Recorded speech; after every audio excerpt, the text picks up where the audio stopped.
हमने भी 3 कसम खाई। नंबर 1, अब शिव को, भगवान शिव को गुरु मान लिए हैं, अभी के बाद से ना श्मशान जाएंगे, ना कोई कुछ कहेगा तो करेंगे, ना पूजा पाठ करेंगे, कुछ नहीं करेंगे। अभी भगवानवा बताएगा हमको तबे करेंगे, उसका पहले कुछ नहीं करेंगे। और जान लीजिए 15 साल तक लगातार मसान में जाने वाला आदमी उस तिथि के बाद मसान नहीं गया है। मैं नहीं गया हूं, जरूरत भी नहीं रही, लेकिन मैंने सोच लिया कि नहीं करेंगे तो नहीं करेंगे।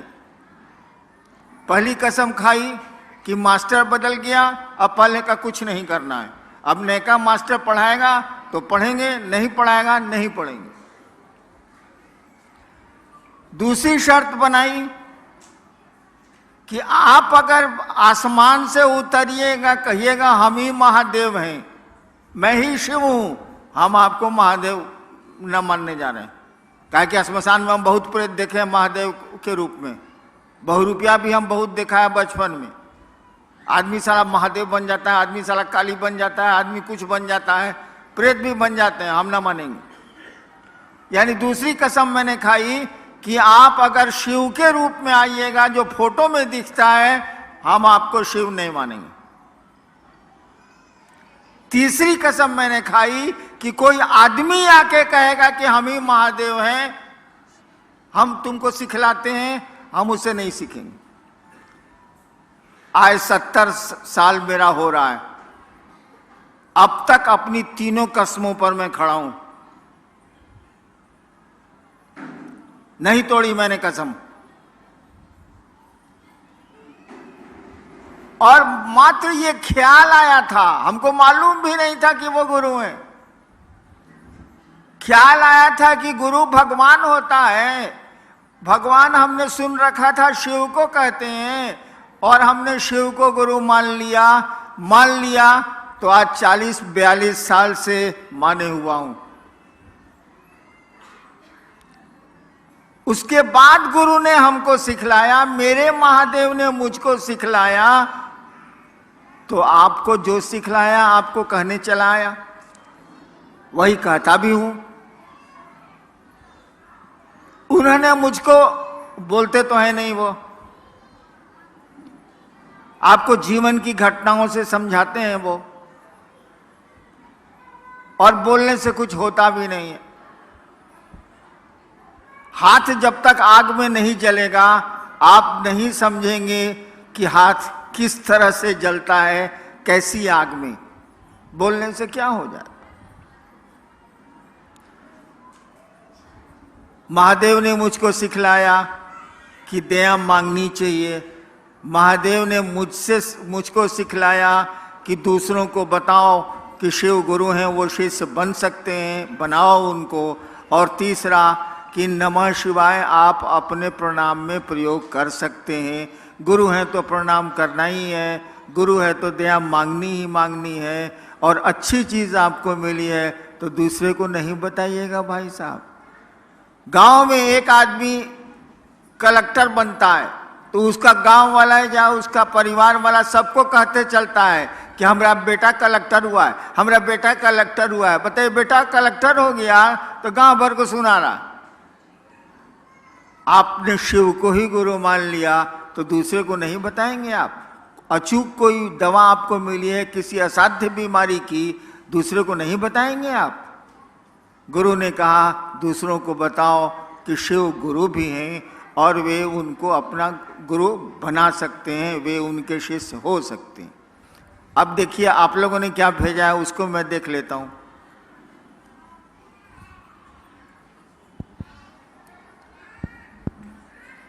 शुरू जल्दी करो। गुरु भाव कर्म बंधनों को तोड़ते हैं, कैसे समझाने की कृपा करें। गुरु कर्म बंधनों को तोड़ते हैं कैसे? डॉक्टर पेट चीर के बीमारी ठीक करता है कैसे? तो साले डॉक्टरवा से न पूछ, हमसे क्या पूछ रहा। गजब हाल है। सवाल आया है कि गुरु कर्म बंधनों को, कर्म फल को तोड़ते हैं कैसे? आह बात, मिस्त्री माइक्रोफोन बना रहा है कैसे? अरे साला मिस्त्री के पास जो ना पूछ, हम मिस्त्री हैं तो गुरु के पास जाइए, पूछिए। नेक्स्ट, गुरु आदेशित कर्म करने भर से गुरु की दया मिलती है। गुरु आदेशी कर्म कैसे करें? आदेशित कर्म करने से। हाँ। एक भाई ने पूछा है कि गुरु ने जो आदेश दिया उसको करने से उनकी दया मिलती, छोड़ दीजिए उसको। हम लोग बाप भी हैं, कुछ माँ भी हैं, यहाँ कुछ बच्चे भी हैं। आप अपने बेटा को कहते हैं कि जाओ एगो आम पीस के तो आम तोड़ के पेड़ से लाओ, आज जबकि आम का पेड़ उसके हाथ में है, टूट जाएगा हाथे से, और नहीं जाता है। 5 दिन उसको कहिएगा अरे जो न रे चटनी खाएला है, अम्मा एगो तोड़ के लाना, और नहीं जा रहा है। दूसरे एगो बेटा को कहते हैं कि जाओ ना यार वो आम तोड़ के लाओ ना, चटनी खानी है, वो तोड़ के बेचारा ला देता है। तो किसको ज्यादा मानिएगा, जो चटनी आम तोड़ के ले आता है उसको, कि जो आम तोड़ के नहीं लाता है उसको? बेटा दोनों है, कोई काम पड़ेगा तो उसी को न कहिएगा। तो गुरु का जो आदेश करेगा गुरु की दया उसी पर न होगी। गुरु कह रहा है कि टांग ऊपर मुड़ी नीचे, आप कह रहे हैं कि नहीं टांग नीचे मुड़ी ऊपर, ये कैसे चलेगा? गुरु कह रहे हैं कि दूसरों को समझाओ, दिन भर गप मारिएगा। हम मसान में रहते थे, मसान के लोग कम बोलते हैं, वहां किससे बात करिएगा? अब मेरी शादी हुई 1972 में। जिस दिन शादी हुई उस दिन रात भर मेहरारू के साथ गुटर गुई किए। दिन भर रात भर बकर बकर करते हैं। कहा गया कि जरा महादेव के बारे में गप करिए, तो हो ही नहीं रहा है। ये बदमाशी नहीं चलेगा ना, कैसे चलेगा? गुरु आदेशित कर्म करिए, किसी के भी आदेश पर काम करिएगा। एक सुन लीजिए, एगो किरानी को हम बदल दिया पटना से सहरसा। एक किरानी का तबादला कर दिया पटना से सहरसा। आया, आते आते गोड़ धर लिया मेरा ऑफिस में कि सर मेरा परिवार पटना में रहता है, उसको हमको सर छोड़ दीजिए सर, हम पटना में रहना चाहते हैं। हम 2 रुपया पॉकेट से निकाला उसको दिया कि जाओ सामने पान की दुकान है सचिवालय के बाहर, पान ले आवे वो। अब वो कहे कि जिना जब तक मेरी बदली रोकिएगा नहीं हम कुछ छोड़बे नहीं करेंगे आपका गोड़। हम कहे रे 2 रुपया ले आ, पान ले आ। नहीं लाया वो, मेरा गोड़ नहीं छोड़ा।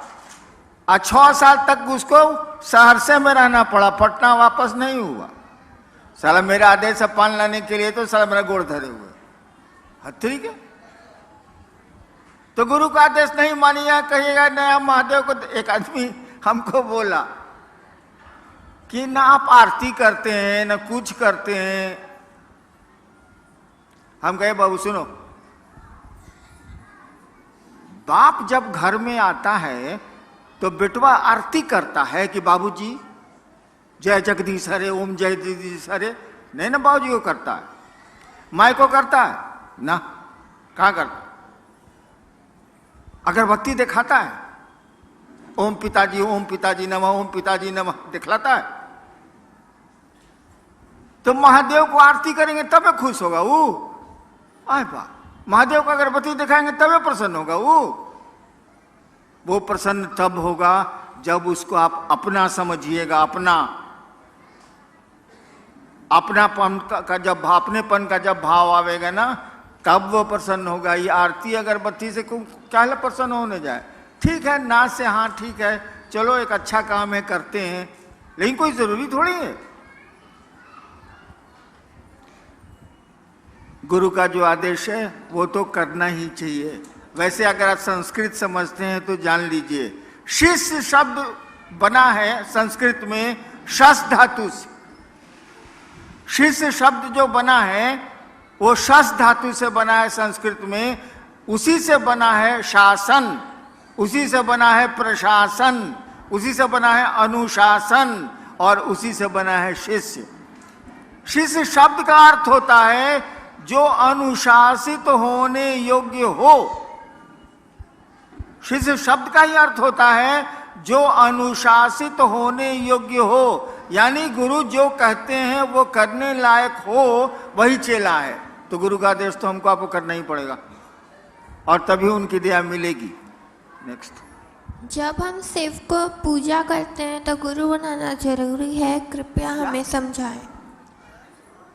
जब हम शिव की पूजा करते हैं तो गुरु बनाना जरूरी है, हमें कृपया समझाएं। वही हाल है। महादेव तो बाबा है भाई, शिव तो कहा जाता है चंदा मामा सबके मामा, शिव घर घर के बाबा। बाबा तो है वो, और बाबा की संपत्ति में पोते पर पोते लकड़ पोते जो जो कहिए सबका अधिकार होता है कि नहीं होता है? भारत के कानून, विश्व के कानून में तो है। बाबा की संपत्ति में सबका अधिकार है, ये तो हमको आपको मालूम है। तो हवा मां शिव की, पानी उसका, धरती उसकी, पेड़ उसके, नदियां उसकी, समुद्र उसके, हम उसके, तो संपत्ति का भोग ले रहे हैं, संपत्ति भोग रहे हैं। लेकिन बाबा की संपत्ति में पोती का अधिकार है, लेकिन बाबा के ज्ञान में पोती का अधिकार है, जरा बता दीजिए। पोती बैठी हुई है ना मेरी। बाबा की संपत्ति में भारत का कानून इसको अधिकार देता है। मैं स्टेट ही रहा हूं, गर्भ में अगर बच्चा है, मां के गर्भ में अगर बच्चा है तो उसको भी संपत्ति का अधिकार है, कानून है ये। इनको तो हमारी संपत्ति में अधिकार है, लेकिन जब तक ये ज्ञान लेना नहीं चाहें, क्या इनको ज्ञान हमसे मिलेगा बाबा से? गधा के गधा रह जाएंगे। तो शिव से जब तक आप ज्ञान नहीं लेंगे, जिसने सृष्टि बनाई है, जिसने हम सबको बनाया है, जो रख रहा है, जो तोड़ रहा है, जब तक ज्ञान नहीं लेंगे आपको ज्ञान नहीं मिलेगा। संपत्ति तो भोगे रहे, हवा उन्हीं की है, हम भी उन्हीं के हैं, पानी भी उन्हीं का है, सूरज भी उन्हीं का है, बादल भी उन्हीं के हैं, सब कुछ तो उन्हीं का है, उसी परमात्मा की सृष्टि है।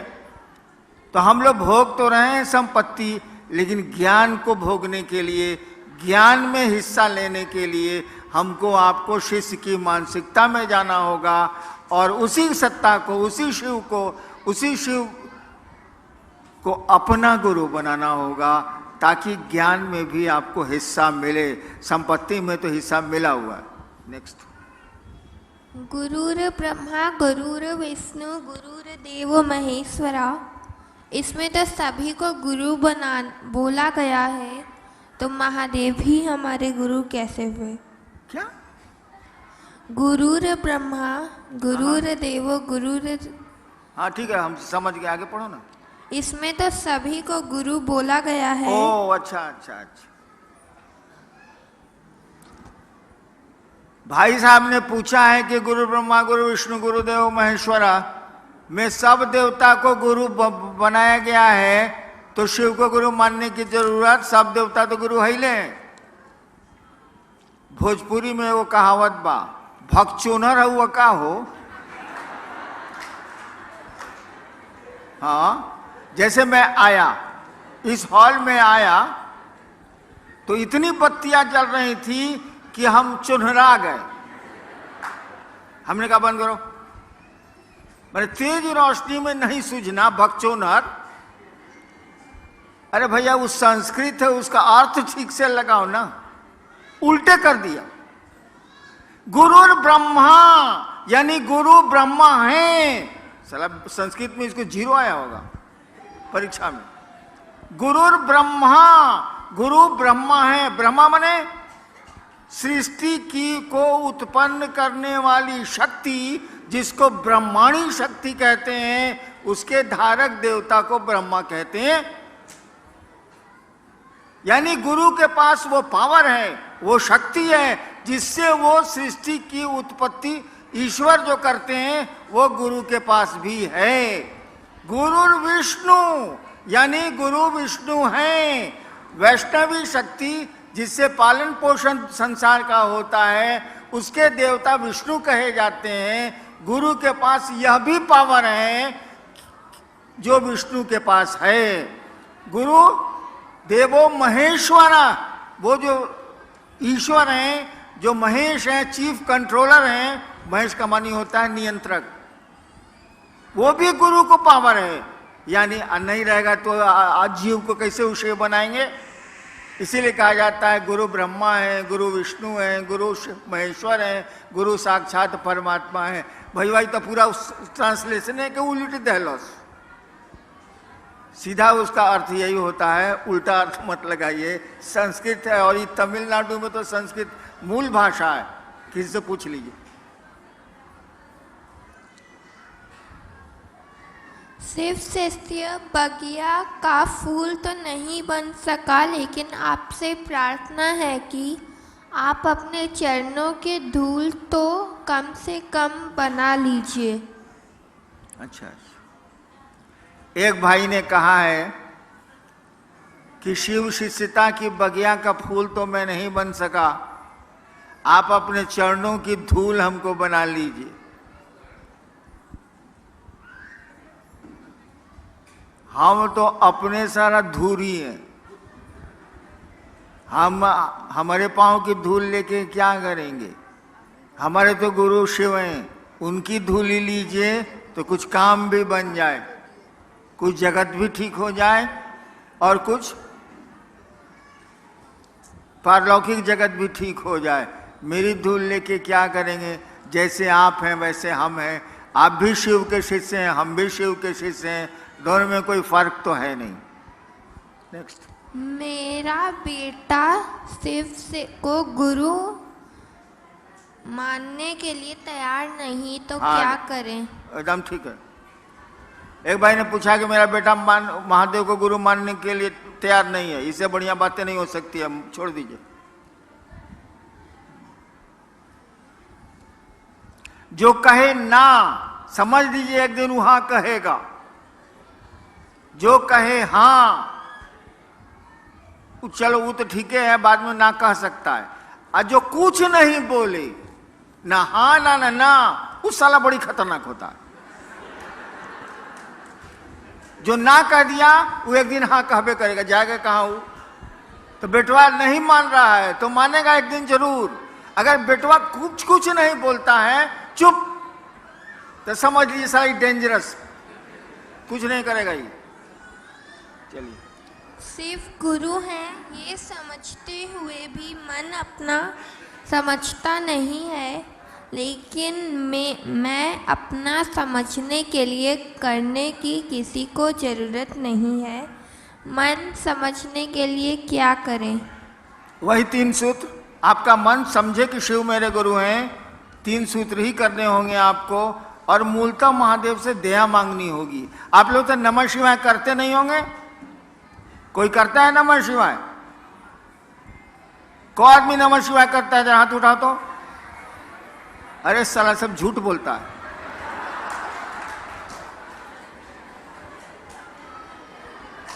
अच्छा एक बात बताओ, जरा शांत हो जाइए भाई साहब।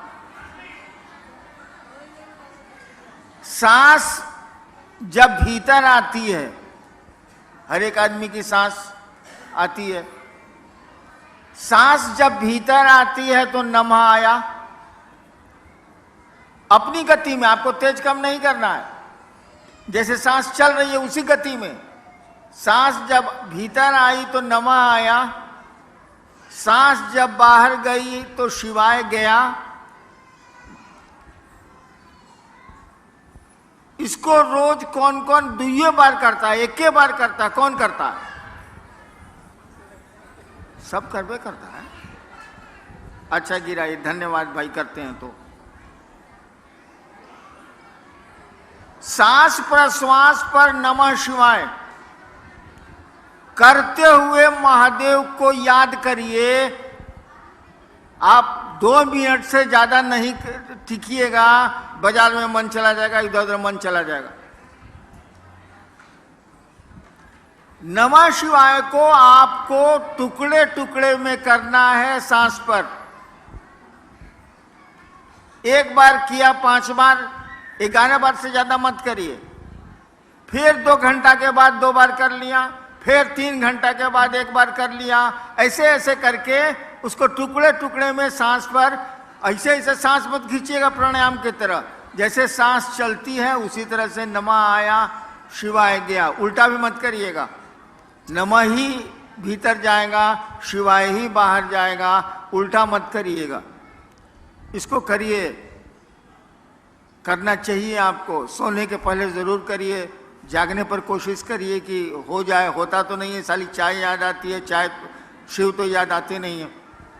लेकिन जब भी जहां भी मौका मिले इसको करिए। चलो। मैं अपने गुरु महादेव के साथ साथ साहब श्री से विनती करता हूँ कि एक बार सेलम तमिलनाडु की धरती पर अपना पैर रखते ताकि मेरे गुरु महादेव का 3 सूत्र तेजी से हो जाए। इसके लिए मैं साहब श्री से दया मांगता हूँ। सेलम आने के लिए मुझको निमंत्रण दिया जा रहा है। हमको समझ में नहीं आता है कि साला हम 70 साल के हो गए, इस ससुरा सब हम ही को बोलाता है, अपने नहीं आता है। गजब हाल है। वैसे मौका मिलेगा तो मैं जाऊंगा, लेकिन क्या मौका मिलेगा यार। पुरान गाड़ी, हॉर्न बजता नहीं है, गाड़ी को चलाना पड़ता है। गाड़ी चलती है तबे कहती है हट न तो छिप देव, हट न तो छिप देव, हट न तो छिप देव। क्या करें यार।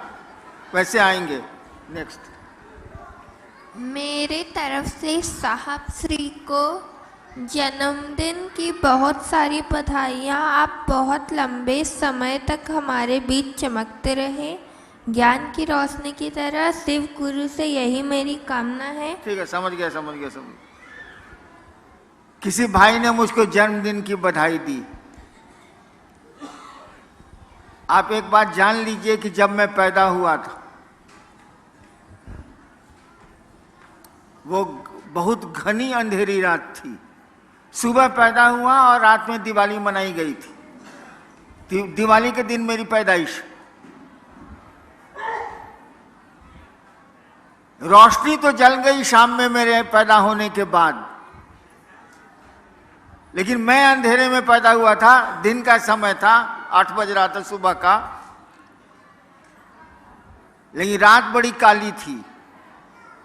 मेरी जिंदगी भी काली है, खुशियां नहीं है मेरी जिंदगी में, लेकिन सोचता हूं कि आपकी जिंदगी में खुशियां आ जाएं तो मेरी जिंदगी भी खुशहाल हो जाए। मैं अपने जन्मदिन से कभी प्रसन्न नहीं हूं, न होऊंगा।